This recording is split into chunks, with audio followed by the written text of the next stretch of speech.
Good morning, everyone, and welcome to today's webinar on capitalizing on today's foreign national market. We're going to cover some really exciting things for you today. Now, we want this to be as interactive and as engaging for you as possible. So as questions come up throughout the webinar, go ahead and use the questions function to ask them, and I'll ask them to the speakers on your behalf. And of course, we will also have a copy of, or we'll have a dedicated question and answer session after the webinar. So with that, I am going to turn it over to today's speakers. Joe, take it away, please. Go ahead and introduce yourself. Yeah, my name's Joe Leiden. I co-founded LendSure 7 or 8 years ago with Stu Marvin, my other partner. Okay. Annie? Hi, my name is Annie Huang. I am an AE here, and I focuses on foreign national program here. So please reach out to me for your loan scenarios. Thank you. Summer? Hey there, everybody. I'm Summer Toscano. I am one of the Southeast account executives at LendSure. I've been here just about 4 years and focus primarily on foreign nationals and some of our other great products that you will hear about today. Fantastic. Okay, Joe? Yeah, so today we're going to talk about principally the foreign national market. So you're going to hear about some scenarios that we do, loan scenarios, the out-of-the-box kind of approach that we take to doing these loans. So I think that's where your focus ought to be. Your listening ought to be to paying attention to some of the things that we do that are a little bit unique to us, and we don't think many of our competitors do the same that we do. Anyway, Summer and Annie do a lot of these types of loans, so that's why they're going to be principally talking today with you. Okay. Get the phones going.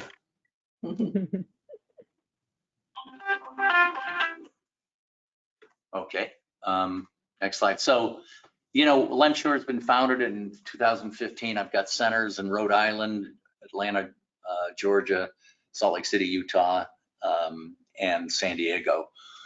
A small little platform in Missouri as well. We've been securitizing loans since 2017. Very experienced management team, senior management team, and very experienced account executives throughout the country.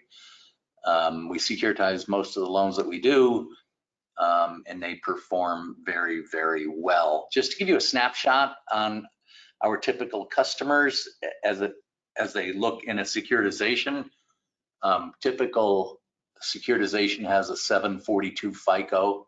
Of course, foreign nationals don't have any FICOs, but this just gives you a sense for some of all of the other things that we do. So typical FICO would be 742 average. LTV would be 67 to 68. About 60% of the loans that we do are purchase money loans. So a very high quality borrower. 55% of the loans that we do are also bank statements. And that's generally why these folks are coming to us, is that there's something unique to their income that cannot get done conventionally, and we do loans on the edges of conventional. So that's principally what we do. So I like to set you up with the securitizations and what our borrower looks like. Most of the borrowers are on the edges of conforming. Usually it's income. Sometimes it's property, units or acres above 10. So we'll do 15, 20, 30 acres. Consider those properties unique properties sometimes. And we do loans up to $3.5 million. So that's generally what we do. We do not do any conventional loans at this time. All right. Summer, why don't you talk us through the foreign national market? Yep, talking about foreign nationals. So foreign nationals spend billions of dollars every year on homes in the U.S., and many of these buyers pay cash. I don't think a lot of them realize they can even get financing in the United States. As a result of that, there's an incredibly untapped opportunity out there for you guys. Whether they're purchasing an investment property or a second home, a foreign national borrower can be an excellent source for new clients, and they often become repeat clients. They're great referral sources as well. Okay. Annie? So for foreign national lending, it's not hard. So basically, a lot of loan officers, because they haven't touched such area, that they tend to be afraid of, discussing this topic with their realtor partners or their referral sources. So our purpose here is basically stand behind loan officers' back to help you open up the discussion with your realtor and partners by help giving them more programs on the plate for them to pick from. Because once a realtor asks you to have a foreign national program, and the moment that you say no, you're not just pushing away that particular borrower, you're saying no to their future businesses, because they know the other person that they are going to ask about this programs who says yes is going to have more programs than you, which shows more advantage. So our goal is to provide you this program and be able to help you and guide you through this to help you open up more potential market in your area. So that's our main goal here, and we are confident we can help you do this. Okay. Joe?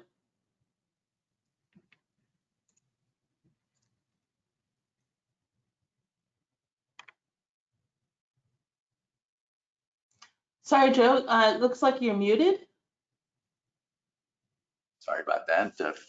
Looks like the foreign national communities, $59 billion in annual purchase volume for the year April 21 through 22. 99,000 foreign national buyers annually. So that's a significant size market. 8% of those buy homes for $1 million or more, and 280,000 foreign buyer median purchase price, 8% higher than the U.S. existing home loans. Okay. And if anybody wants some more information on how lucrative this market is, when I send you guys the slide deck after the webinar, I'm going to send it to you. Just click on this link for the full report to give you more details on the information.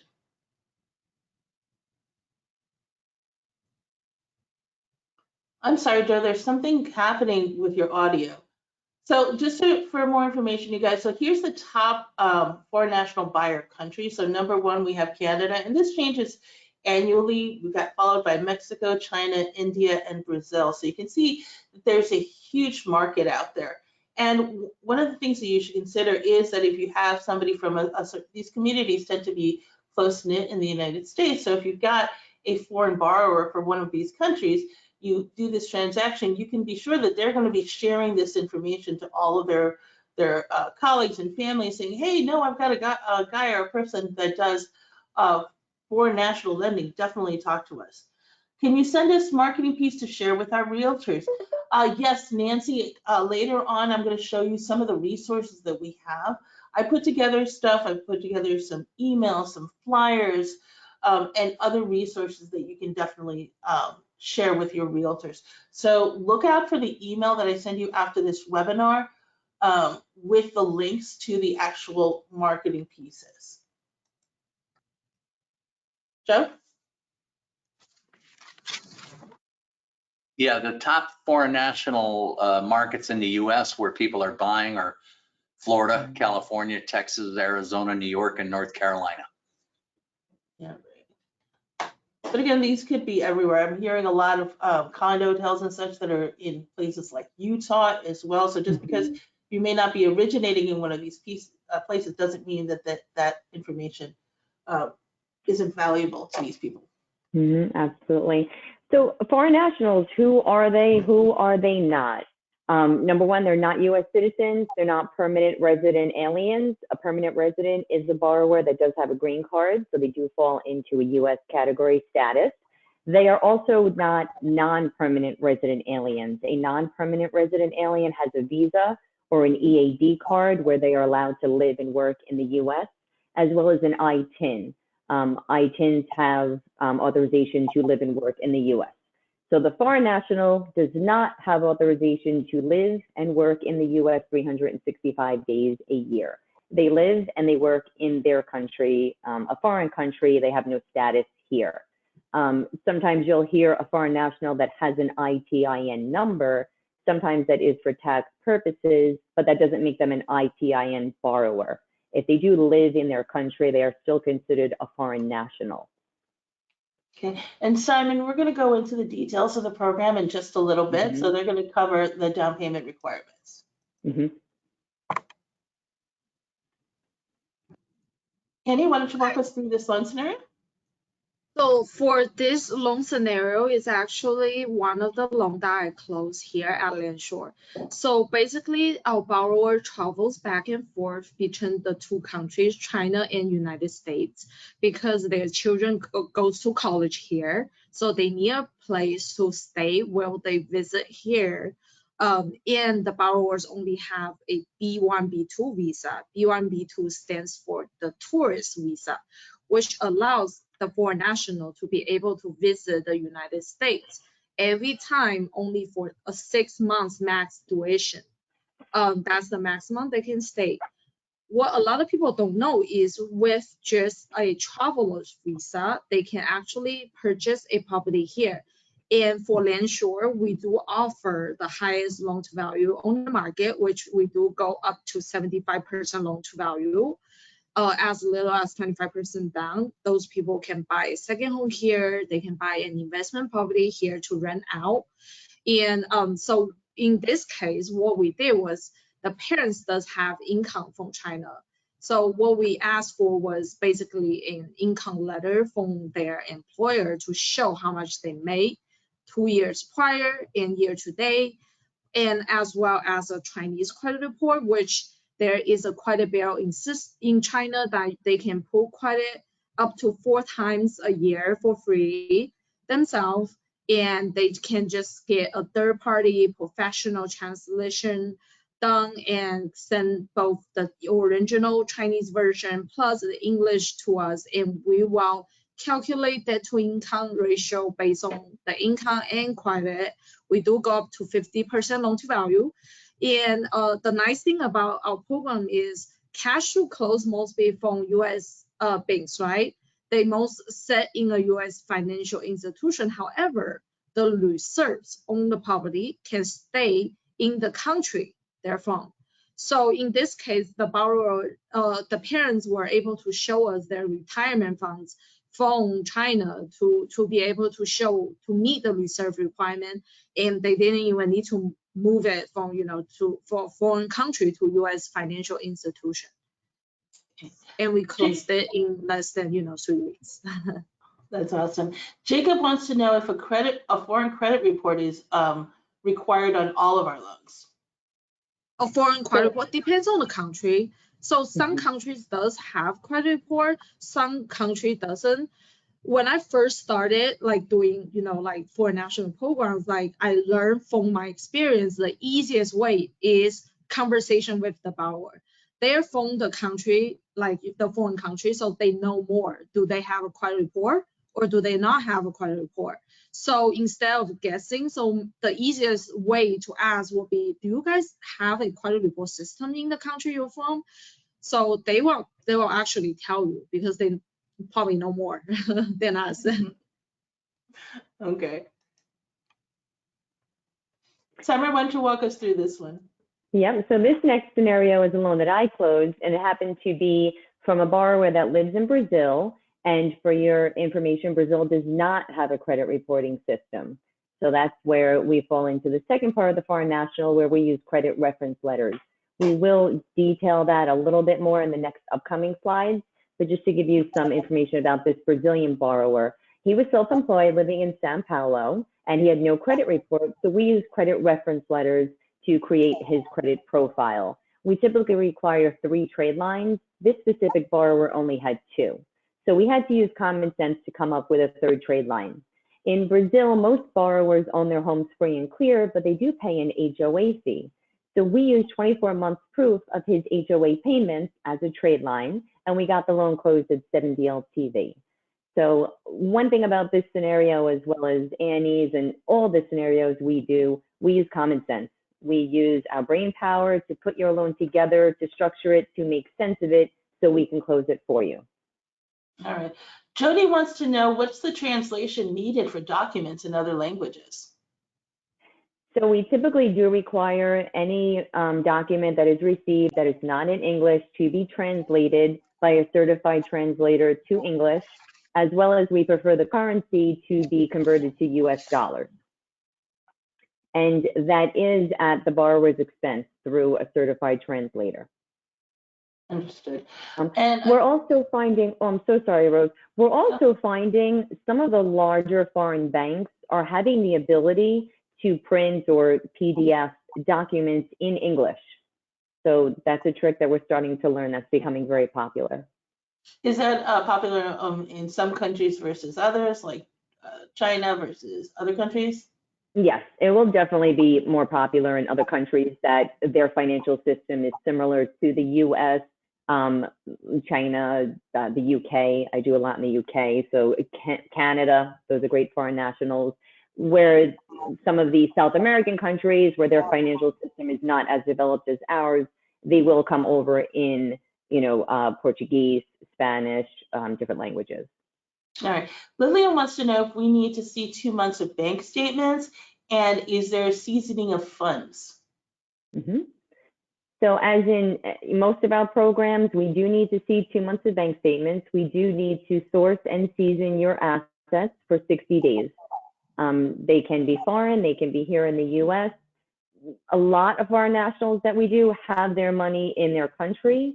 We source it, we season it through their country funds, and then they transfer it to the US, whether it be, a week or two before closing.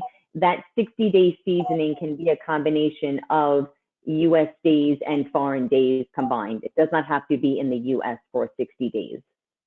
Awesome. And Damien wants to know how much reserves are needed, and can crypto accounts be used as reserves? Crypto is fun these days. So we typically require 6 months reserves for the foreign nationals. We do have an overlay of an additional 4 months if the borrower lives rent-free or the borrower owns their home in their country free and clear. Cryptocurrency can be used toward a transaction, but it does have to be liquidated and turned into US dollars to be counted. Okay, great. Okay, let's get into some details about the program itself. So like we said earlier, a foreign national cannot live in the US 365 days a year.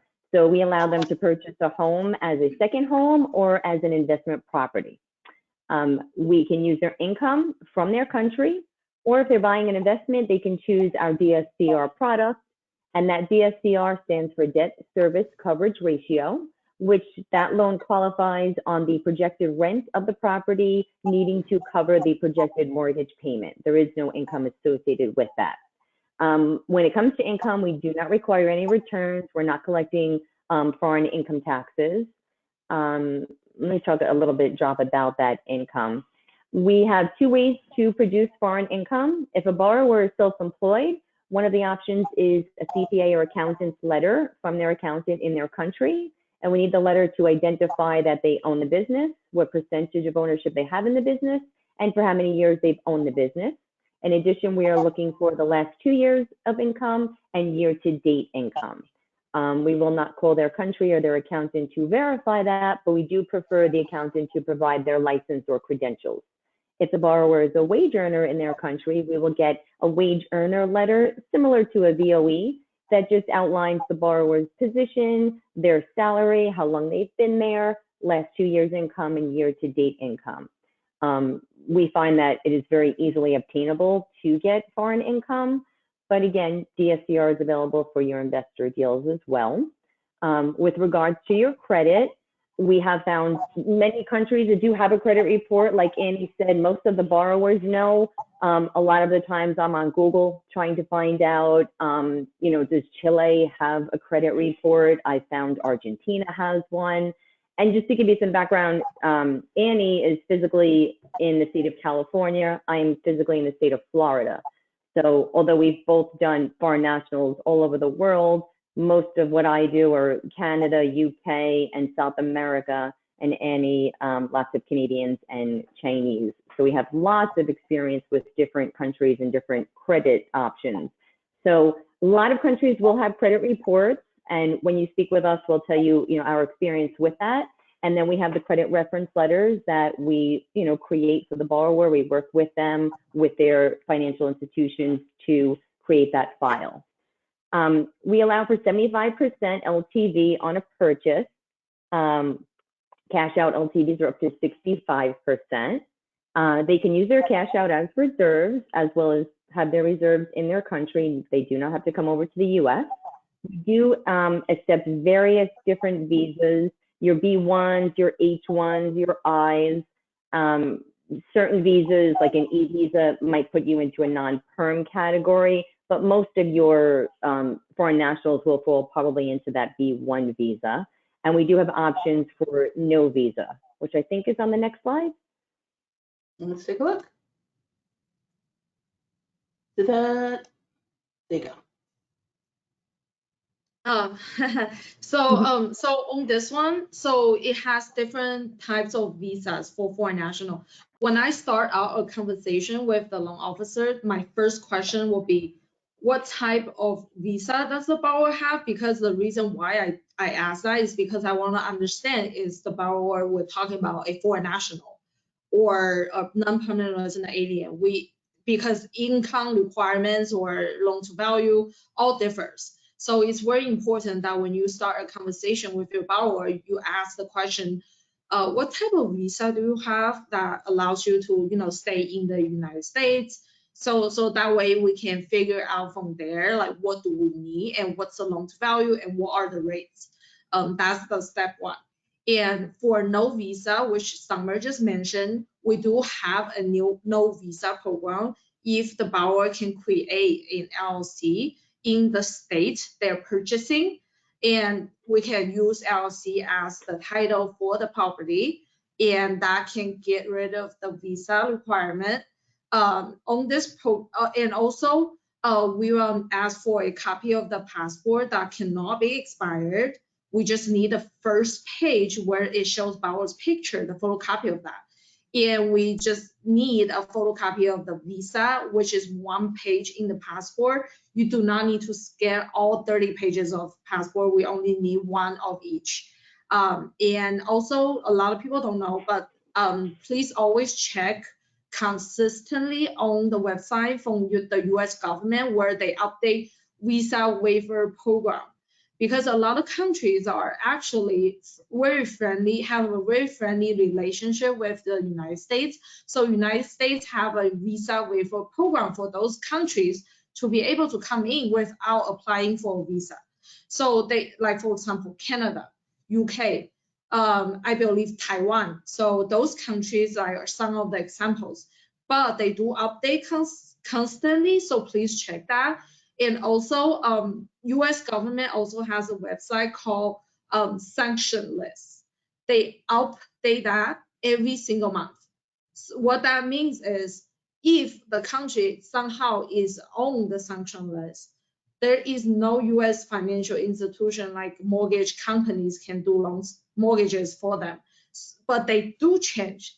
Like, for example, one month you might see them on there, the next month US removed it. So whenever you have a borrower and you find out the country and the visa they're from, just take a quick look at those two websites, visa waiver program website from the US government and also the sanction list from the government. So that way you know whether you can help your borrower, or if yes, then what else do you need? So that's what this topic is. Right. Paula wants to know, what's the average timeline to close this type of loan, just in case a realtor asks? So if you do have a full package, meaning it's a full out deal somewhere that you have an appraisal report ready already, and then we can try as fast as 7 days actually. But however, if you're talking about like a new deal, brand new deal that we work with you like from the step one, then usually 3 weeks is the average closing time here at LendSure for, not just for national, but any kind of programs is around 3 weeks. Alvaro wants to know, are we able to use any credit history that the client might have in the United States reporting via his ITIN? Client lives outside the US, of course. Oh, that's a good question. That's actually one of the slides that Summer will talk about, because that is allowed, yes. All right, fantastic. So move on to the next one. Oh, credit. So foreign credit or any credit for that matter, a foreign national, we look for them to have 3 active trade lines with a 2-year history. Although we prefer no derogatory credit, we will accept it, on a case by case as an exception. When we say 3 active trade lines, of course, we would love to see 3 credit cards or an installment loan. Lots of countries have mortgages similar to the US. But one thing we can typically add is if a borrower has a foreign checking or a savings account and they can get a bank reference letter from their country, which we've gotten many times, we will count that as a trade line. And for the 3 trade lines, we can do any combination of US trade lines, US credit, foreign trade lines, foreign credit reference letters. I closed a deal once. A foreign national happened to have a US credit card, but he didn't have a social security number, so there was no credit report to pull in the US. So for common sense, we got 24 months of credit card statements to show they made a payment on time every month, last payment received, next payment due, and we use that as one of the qualifying trade lines. So it's very important to work with someone that understands the program, the ins and outs of it, and the way to help, get your loan structured as best as possible to ensure a smooth closing. Summer, James wants to know, what kind of information do you need on a bank letter?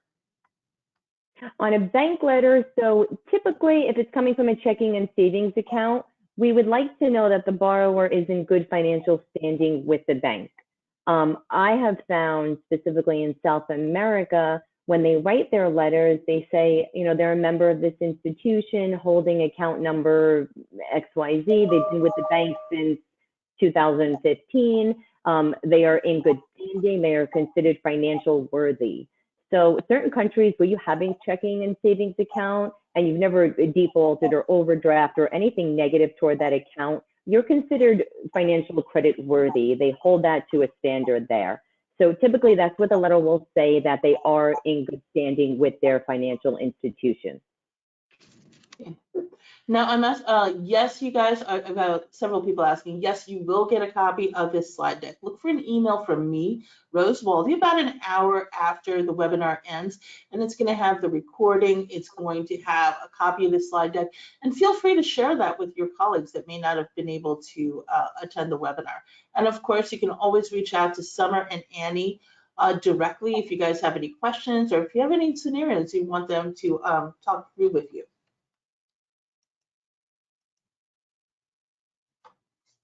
Reference letters. Is this one me or Annie? I don't see this one's for you, Summer. For me? Okay, perfect.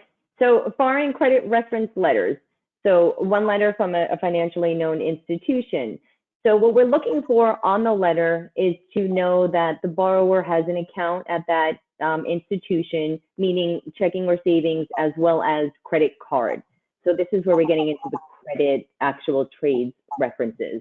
So we want to know they have a credit card with this institution, that they've had it for at least 2 years. We would love to know the outstanding balance, the payment amount, the minimum payment that's due, and we would like to know that they have a 12-month clean payment history on that account. Sometimes we get one letter from a bank that will give a bank reference for a checking and savings account and a credit card. So that letter stands for or counts for 2 of the trade lines that are required. On the letter, again, like we said earlier, everything needs to be in US dollars as well as English. Sometimes the letters come over in English and they'll come in the foreign currency. As long as it's in English, we can help you convert it online with, a conversion calculator. That's no problem. But again, definitely everything in English. Okay. And Alvaro wants to know, do we require that the foreign national client have a primary residence in their home country, or are renters okay? Renters are okay. We do not require that they own a home. I have closed many South Americans that do rent. We would love to get a 2-year housing history for your borrower. Some countries, they live rent free. Some countries, they do pay cash. They have private BORs. That's not a deal killer. We will help you structure your loan and make sure that we can, check off as many boxes that's needed for your transaction. Okay, fantastic. Annie? So on the foreign national program, we have many ways to qualify our borrower. We have a income verification route.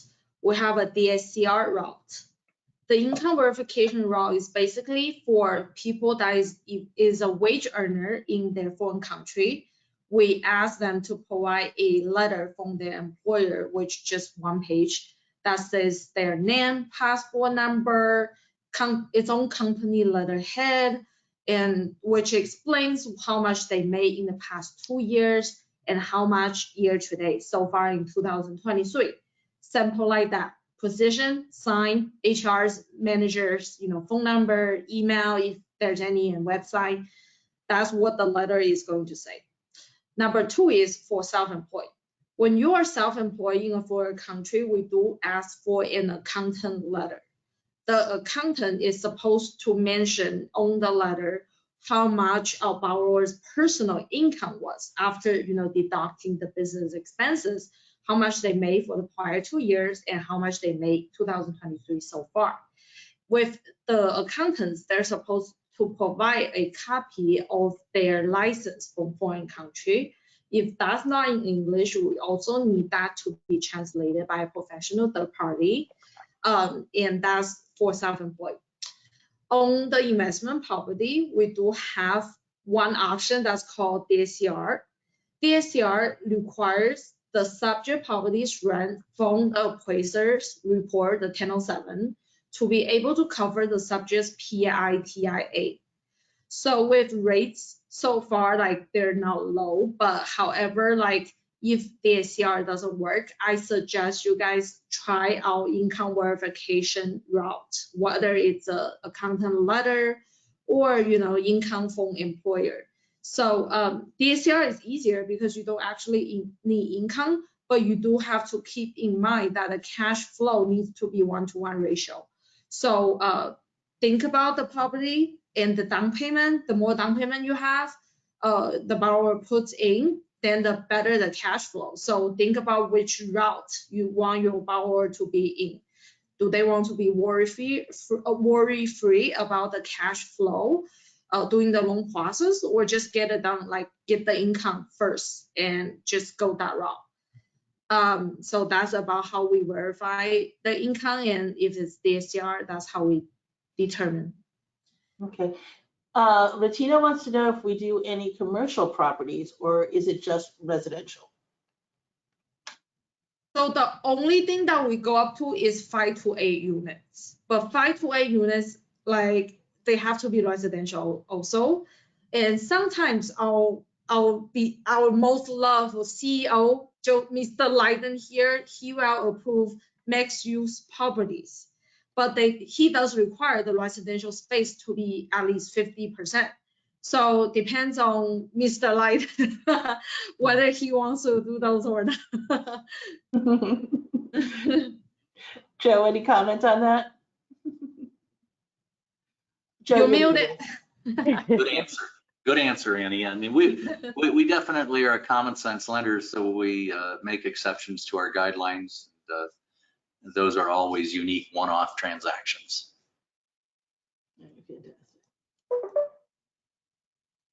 Okay, so this is one of the income verification routes that I mentioned. So we're going to go deeper.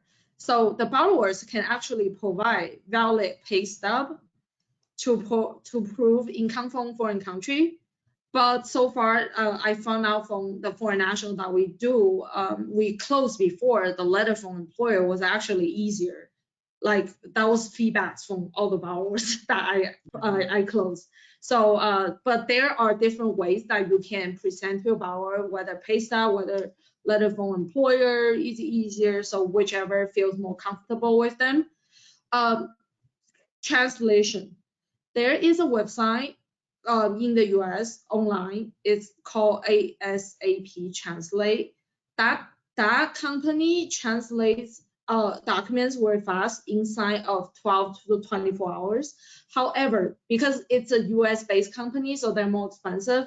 So maybe ask your borrower to find like local translator from foreign country, as long as they have a license. Just use those from the foreign country. That can save your borrower tons of money versus using somebody from the US. And then the last bullet point mentions a website. This is a Chinese Google website because in China, we cannot go on Google. But this is the website that Chinese people uses instead of Google, while underwriter also goes on there to verify the employer, to check the company's information. Does the company exist? That was so this is one example that we're showing you how our underwriter checks certain things. So that's about it for this. Oops, sorry, there you go, cash flow. And I know I've got a couple of people that are asking me specifically, Alex, I hope this answers your question, and about DSCR. So Summer, can you walk us through it? So DSCR, debt service coverage ratio. That is your gross rent or your Form 1007, which is on your appraisal. The dollars on there, gross dollars, must cover your PITIA, and the A stands for association fees, and that is if the property has an HOA. If they don't, then it's just PITI. So we typically look for it to be 1% or higher. And 1% means that the gross rents on the appraisal will cover the proposed mortgage. If it is under 1%, it just means that there's not enough cash flow on the property. We typically look for the 1%, and like Annie said, many times we've had a loan on a foreign national as a DSCR, and the gross rents are not able to cover it for one reason or another.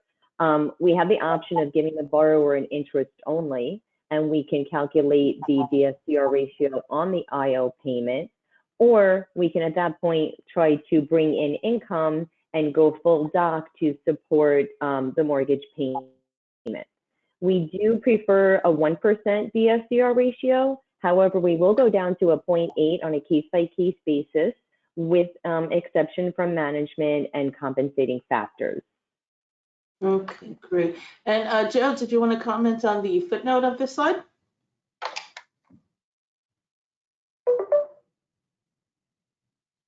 Oh, I'm sorry, Joe, you're muted. What was the question? Oh, I just wanted to know if you wanted to comment on the footnote talking about the second homes and income, et cetera. No, it's except this is fairly unique to us that we still do this. Most of our competitors are forcing you to put these foreign nationals into DSCR type programs. So, you know, you got to think through it a little bit. This is favorable to you. It's fairly aggressive. So that's all I would say on that. All right, awesome. And DSCR ease of use, Annie? So for DSCR is pretty. I'm sorry, Annie. There you go. Okay, so for DSCR is pretty easy. All you have to do is basically going to compare the subject and the rent, like what Summer mentioned. We don't ask for income documents. However, we do need you to at least fill out the 1003 application to show the past 2 years of employment history, but we won't ask you for income. And also on this program, we don't need to ask you for all properties documents. For example, I had a borrower who owns 20 properties, a foreign national that owns 20 properties. And that would be a pain to ask the borrower to collect all 20 properties, lease agreement, taxes, insurance, HOA, mortgage statement. That will probably scare the borrower away because that's 20 times of, like 5 documents. That's crazy. Mhm. So when you have rich borrowers or like people who is really time sensitive, like they don't want to spend all that time like digging out documents for you. So this program can help those real estate investors as well, because all they have to do is focus on the property they are purchasing or refinancing. We're not going to focus on any other properties. And we can close up to 10 loans for one investor at one time. And more than that is Mr. Leiden's approval exception basis only. So we've done that before. We have closed almost 20 properties for one of the foreign nationals from China before. But after 10, all exception basis, case by case. And those and DSCR were very, very fast closing. But like I said, all the programs at LendSure, we pretty much close them the same. It only depends on are you sending us a full package, or are you sending us like something without an appraisal, because appraisal company is not controlled by LendSure, so they do have their own time frame of when appraisals can be completed, and the third parties title reports, closing protection letters, like all those fees. But we have closed as fast as 7 days or even less for investments to save realtor brokers relationship last minute from those 4 hours that your possibly other wholesale lender tells you last minute they cannot do it, but then we turn around and help you close it in 3 to 7 days to save your relationship. Okay. Terry wants to know, what platform do you use for property valuation and market rents for DSCR? So for DSCR, for purchases, we go with appraisers 1007 rent schedule. But if you're talking about pre-qualification stage, like to get a general idea, what I personally do is I go to Rental Meter, I go to Zillow, or if you want to go even further, you can, like who comes from First American Titles property profile report and take a look at what the counts are like in the area and pull up if there's any rental information on there. Or if you have really good relationship your company does with a certain kind of AMC, they usually can help you pull a free report called the fair market rent report. That's pretty detailed. So it depends on your company who you guys work with. You probably can get that report for free. So check that as well. So that gives you a general idea doing pre-qualification. But doing loan underwriting, we do go with appraisers rent schedule. For refinance, it's different. We go with the lease agreement. You need to be able to show at least 2 months rent received. So we're going to compare that to your subjects, PITIA. So refinance, we go with that. Purchase, we go with the professional appraisers. Okay. Annie, I've got a couple of different people asking about short-term rental. If the income can be used for comparables, or is the income allowed for short-term rentals on DSCR? Yes, we have those short-term rentals for DSCRs. But when you are talking about like the property needs the short-term rental to cash flow, it drops your loan to value to basically 65 max. But if you need 70, you can check with our senior management, Mr. Leiden here for LTV exception. We're a common sense lender and he's a common sense leader. So if your deal makes sense, we can always try him on the left. All right. Can we use Google Translate to use translation? Doing pre-qual, yes, but doing underwriting, you're supposed to find a professional translator who have a license. Doesn't matter where he's located. If he's in foreign country, that's fine. If it's in the US, that's fine, but they need to have at least a license. All right, great. Um, And go ahead, Summer, please. I was going to add to that. So a lot of the times we'll use Google Translate during the pre-qual process just to make sure the letter says what we're looking for. In case something is missing and they have to go back to have something added, it's good to put it in Google Translate to initially see it before they go to pay and have it translated by a certified translator. Good answer. And Jody wants to know about occupancy type. Is it limited to second homes and investment, or can we do a primary residence? DSCR are investment only. Okay, what about the regular foreign national program? National program, we allow second homes and investment. But not primary residence. Yeah, but typically. I would, before I bid you farewell, because I've got to duck out to go to another meeting, I would say we often see requests that are unique in that the borrower is kind of in between. And what I mean by that is the visa type that they have is more non-perm resident alien. So non-perm resident alien is allowed to live in the US, to have a primary. But very often what we see is the non-perm resident alien doesn't have enough US credit. And so we get those kinds of requests and we say, well, okay, we'll consider it, but let's use the foreign national guidelines and pricing. But because they're non-perm resident aliens, will allow for a primary transaction to happen. So we do have a number of those kinds of loans where I call them in-betweeners, and we see them fairly frequently. So you should pay attention to them because I'm sure you'll run into them as well. Okay.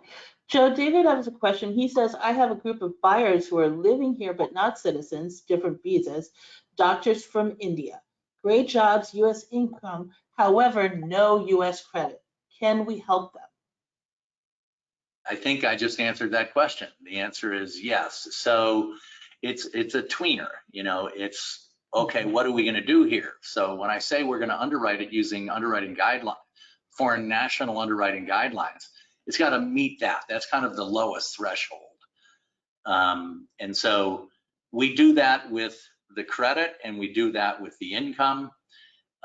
Generally speaking, the LTVs are going to be pulled back a little bit, but you know, if you're 70 and under, sometimes we want it to be 65 and under.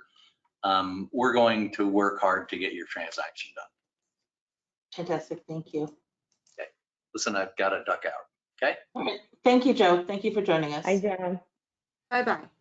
So finding referral sources. So we could use Google, LinkedIn, Facebook, Twitter. So it used back in the day, I'm dating myself here, but back in the day, you used to have the little real estate magazines that you would get in the mail, the little penny savers, homes for sale.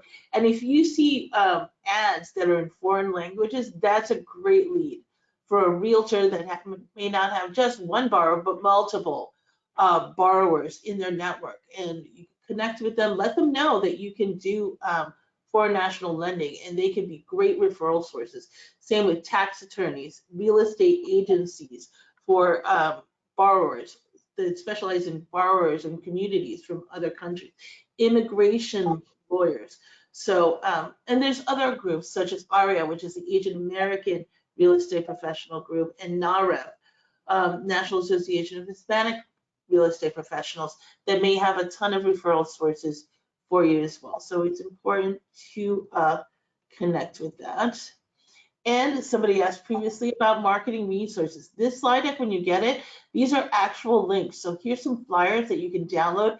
You can put your logo at the bottom, your contact info, your disclaimer, and you can start reaching out to your realtors right away. There's also social media banners. You'll see their space here at the bottom. You can stick on your logo, put in your contact info. Email templates are here as well. So feel free to grab, to download these, customize them, and start reaching out to your network right away. So today's opportunities with LendSure. So Joe was supposed to talk about that, but he had to duck out. So Annie and Summer, do you guys want to walk us through some of these? Sure, I'll take the left and you want to take the right? Does it matter? We could just kind of chalk it out. It's So, fine.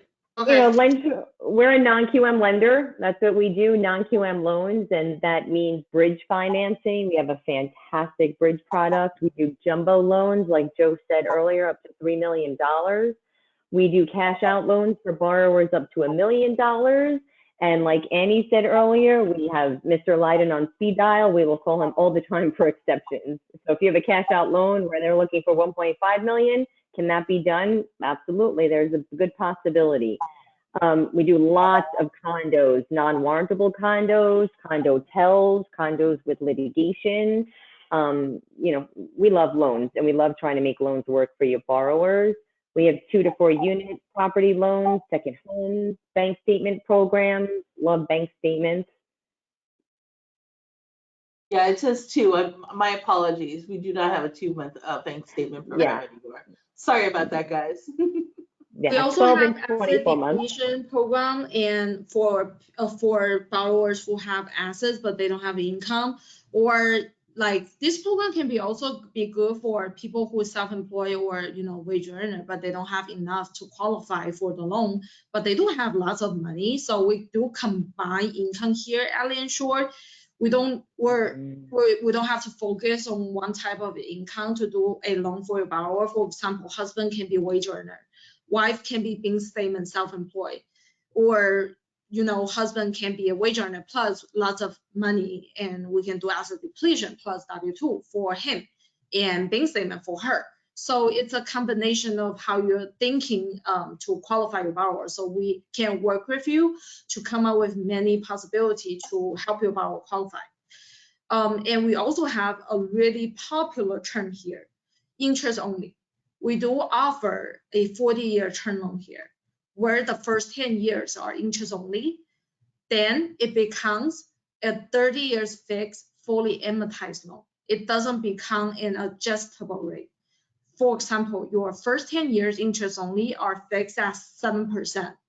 Then the rest 30 years stays at 7%, but it just becomes from interest only to fully amortized.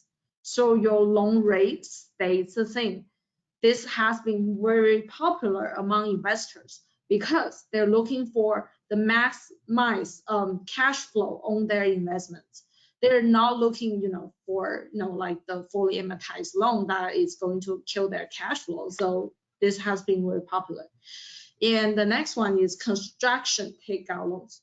We don't do construction loans, but once those constructions are complete, we can take them out from those high interest rate construction loans into a 30 years fixed, worry-free, fully amortized loan. And they can refinance with us. And then the next one is lease option and land contract loans.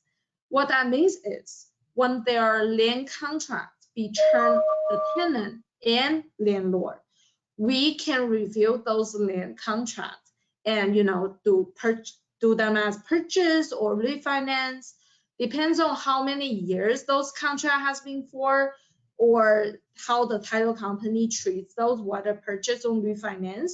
Then we can do the loan like accordingly for the borrower.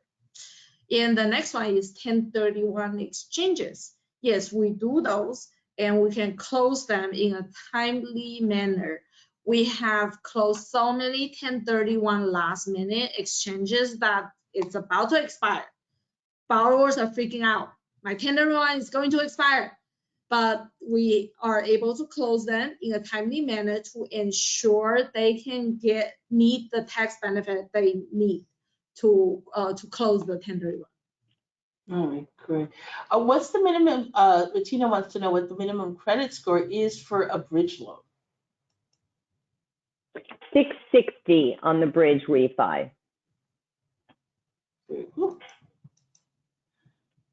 And why partner with LendSure? So Annie, why don't you talk about some of the things that what it's like working with the AEs here at LendSure that's different? Okay, so why partner with LendSure? So number one, I will say that we are led by a great leader, Mr. Leiden, who has so many years of experiences in the mortgage industry, especially in NQM.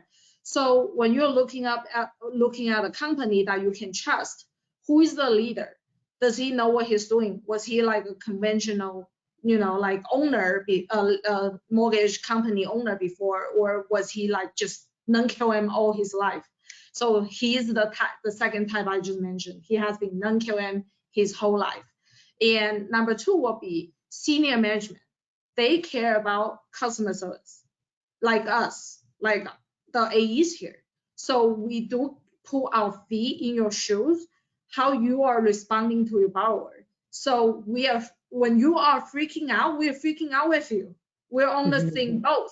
So you want somebody that can feel you when working with a borrower, that have a sense of urgency, or you don't want somebody that just emotionless, like they don't feel the urgency, they don't feel anything you're feeling when talking to realtors and the borrowers.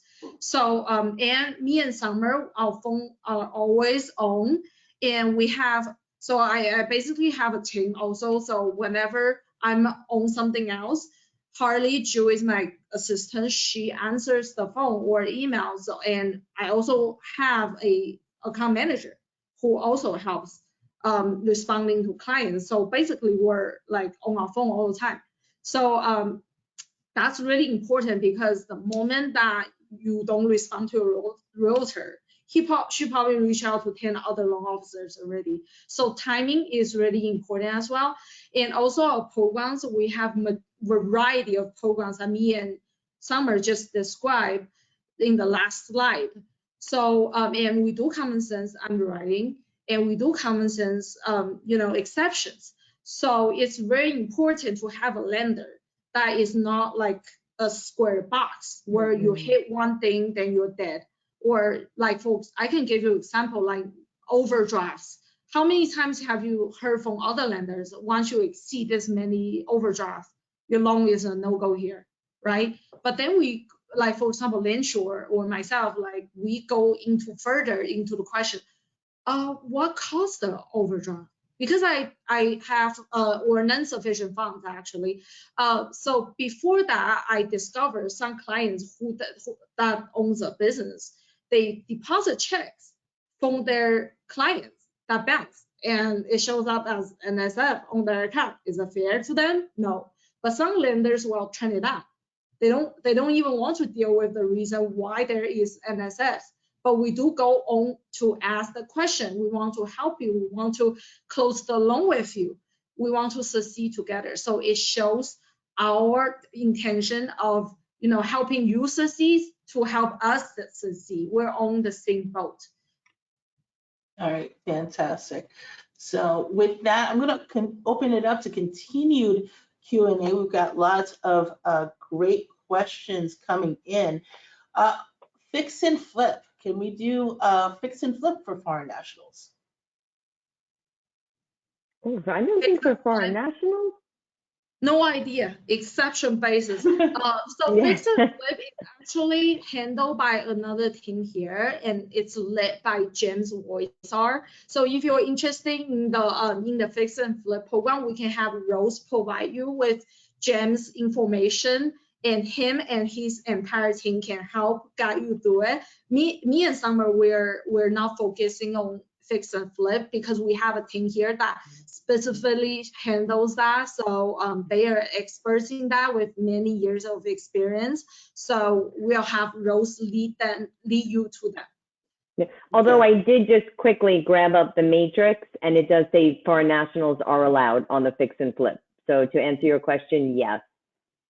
Awesome. If you guys have questions about the fix and flip or any questions about anything, reach out to me directly. Just reply to the message from me that you'll get in about an hour, and I'll either answer your question, or I'll connect you with your LendSure account executive who can help you with your scenarios and answer any additional question. Damien wants to know, what are our rates looking like in foreign national? Oh, in the 4s or the 5s. No, that's Just kidding. That's good. I wish. You're probably going to see them in the 8th. Okay. And then for the guys, for the marketing researchers, look for the email in about an hour with this slide deck. Open the slide deck, and then when you open the slide that has the marketing materials, just click on the marketing material. It's going to open it up. You do not need a password. You do not need additional credentials to do that. You can just download it, and then from using Adobe Acrobat is what I prefer. You can click on the little box that'll say upload your logo here, type in your contact information here, and it's fully customizable. So you can start reaching out right away. Does the borrower, oh, go ahead, please. I'm sorry.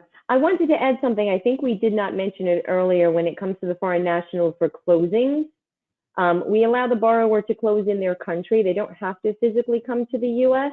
And we allow borrowers to close via a RON. It's called RON, which stands for Remote Online Notary. So many borrowers choose to do that where they close online or they close with a mobile notary in their country. So we do try to make the closing process very easy for the borrower. And then I also wanted just to talk a little more what Annie said about working with LendSure and partnering with us.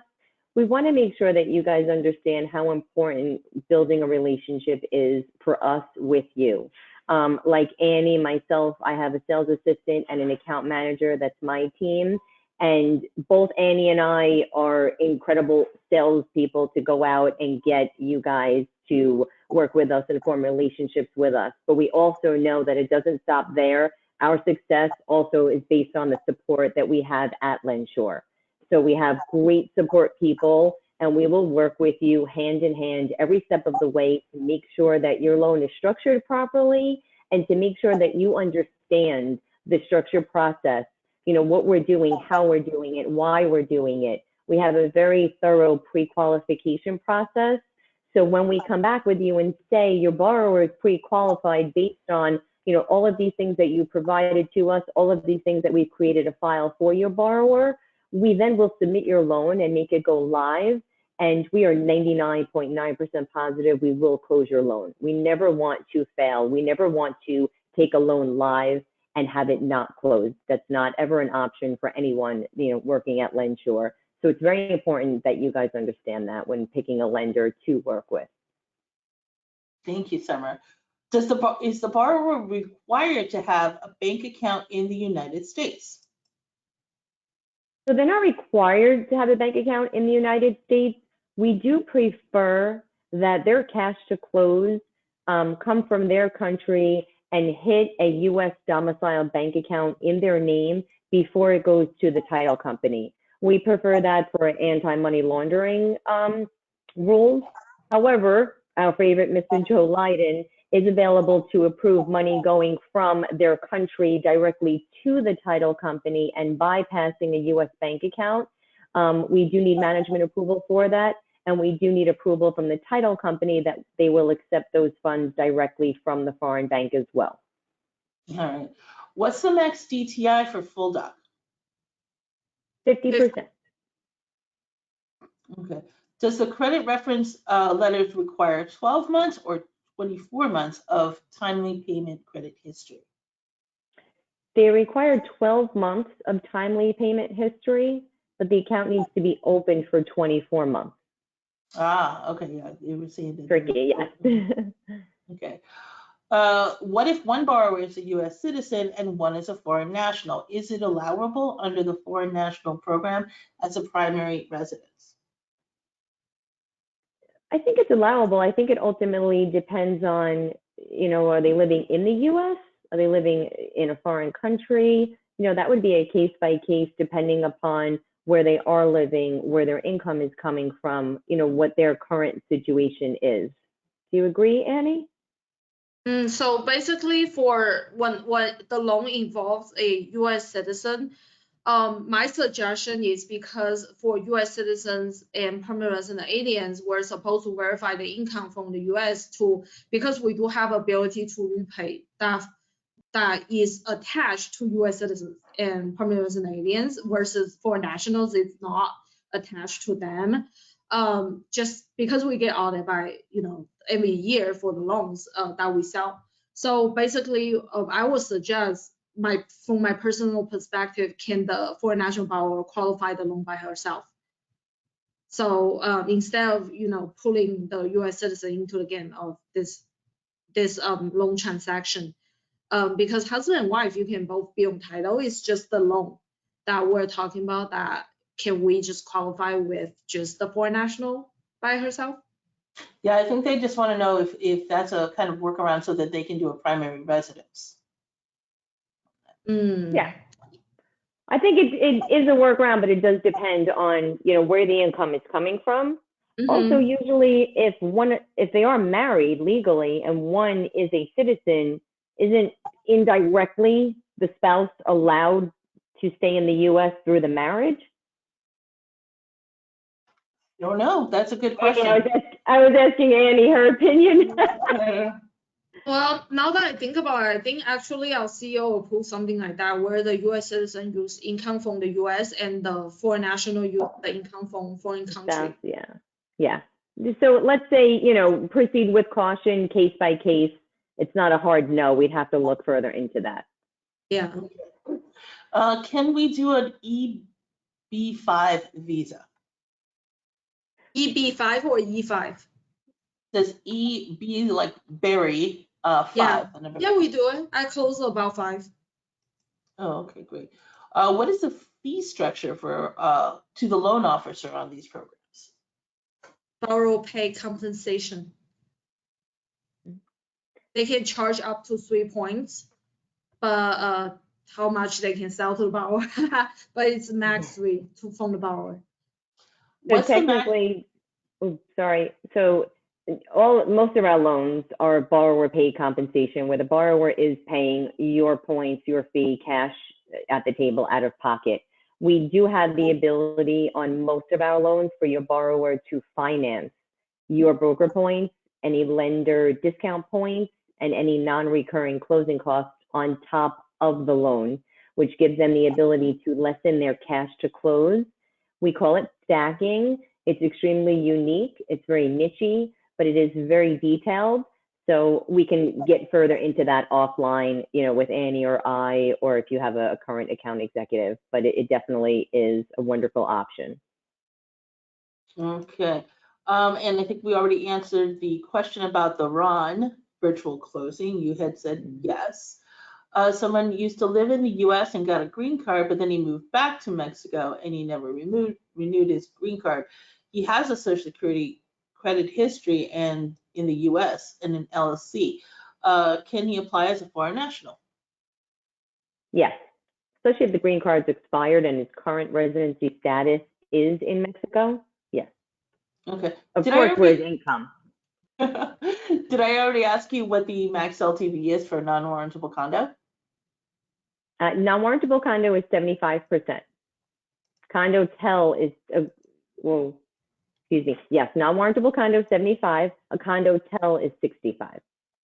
All right, sounds good. And I think that is all of the questions. I want to thank you, everybody, for joining us today. Again, if any other questions come up, or you need help with any scenarios or any reason at all, feel free to just reply to that email from me or contact your LendSure account executive directly. And we're here. We are happy to help. Summer, any parting words? Thank you for your time today. We look forward to working with you in the future. You contact Rose and she will get you in contact with the right person to help you. Hopefully close lots of loans, lots of non-QM success. There's a lot of opportunity out there, and it's not just your standard conventional FHA. Fantastic. Annie, any parting words? Thank you guys so much for being here on this webinar, and hopefully we can close lots of loans for the rest of the year and make lots of money all together. Thank you so much, everybody. Have a good one. Thank you. Bye.